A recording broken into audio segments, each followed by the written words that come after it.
Lassiter Factor. What's up, all my movie loving maniacs? This your boy Bankful B, and I'm back reviewing one Superman movie a month to prep for James Gunn's Superman in July. And this month I watched Superman 3 for the first time, so let's review. So in Superman 3, Clark Kent goes back to Smallville for his high school reunion. He rekindles his relationship with his high school sweetheart, and then he comes across some artificial kryptonite that makes him turn into a bully and evil. And then Richard Pryor, he's a con artist turned computer program and helps some Lex Luthor knock off. There's a lot going on in this movie, and it's very bizarre.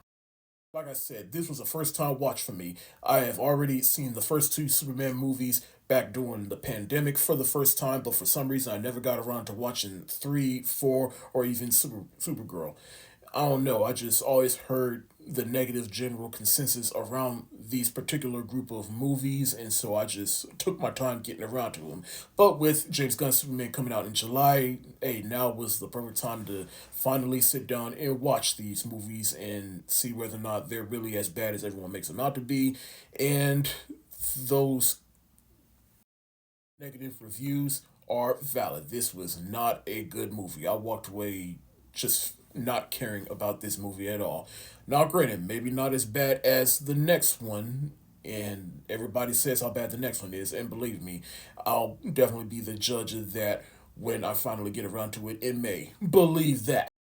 But as for this movie, I just didn't care. It was just too bizarre and silly. Now, granted, it has some elements in this movie that, if it were in better hands, it could have worked. Like Superman going back to Smallville for his high school reunion, trying to move on from his relationship with Lois Lane, him having an existential battle with himself, which does manifest in this movie, but not in the best way possible.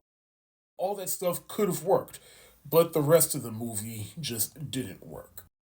First things first, rest in peace, Richard Pryor. He is a comedy legend, and I've always heard about him in this movie and how horrible he was in this movie. I wouldn't say he was horrible. There was no reason for him to be in this movie. Because at the time when this movie came out, he was at the height of his career, and Warner Brothers, they probably all thought it was a good idea to team Richard Pryor with Superman. But as Ian Malcolm said in the first Jurassic Park, your scientists were so preoccupied with whether or not you could, you didn't stop to think if you should. Talk about how this right here scared a lot of children, and I can see why, but with adult eyes, it just looks silly. Clearly, they wanted to do Brainiac, but for whatever reason, they just didn't. Couldn't get the late Gene Hackman to return for this movie, and so what did they do? Create some Lex Luthor knockoff that might as well be Lex Luthor. I mean, he has some of the same diabolical plans as Lex Luthor would have. Superman, I'll admit, it was fun to watch at times, and even at times downright heartbreaking.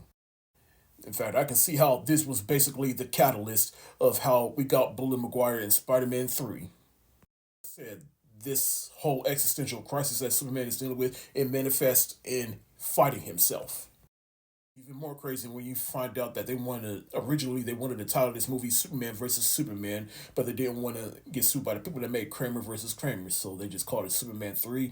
But we still got Superman finding himself in this movie, which was fun and ridiculous and bizarre.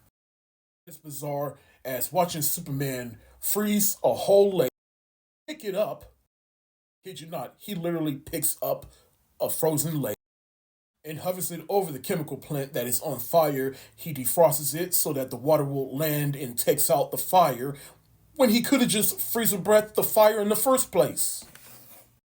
Lastly, Margaret Kidder returns as Lois Lane in the movie, just literally at the beginning and the end of the movie. And she's really just there just to make she's really just there so that Clark can make her jealous when he brings home a neat 02, who plays his childhood sweetheart from his high school days. Look, I know she has a name in this movie, but I just know her as actress Anit O'Toole, in which I mainly remember her from playing Beverly in the 1990 It movie, where Tim Curry plays Pennywise.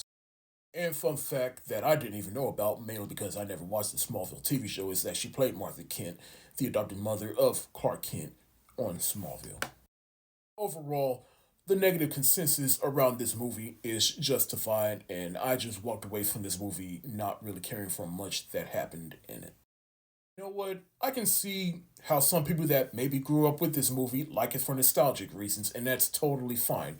But watching with adult eyes and objective eyes, this is just not a good Superman movie. I'm gonna give Superman 3 the thumbs down emoji. Y'all so much for watching. Have you seen Superman 3? If so, let me know whether or not you like or dislike this movie in the comment section below. This is your boy Bankful B of the Lassiter Factor. Stay safe, wash your hands, peace.